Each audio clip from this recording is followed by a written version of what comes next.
How to fix Discord green screen. Today guys, I have the solution how to fix and solve this problem. Just watch it till the end. So let's start.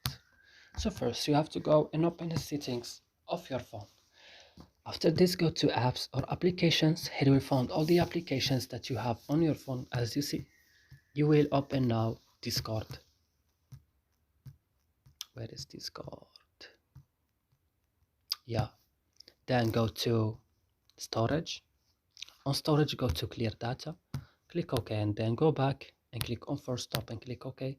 And the last thing is to go to Play Store and updating your Discord again. And that's it guys. I hope this video is helpful for you. Don't forget to like, also subscribing in our channel. See you in other videos.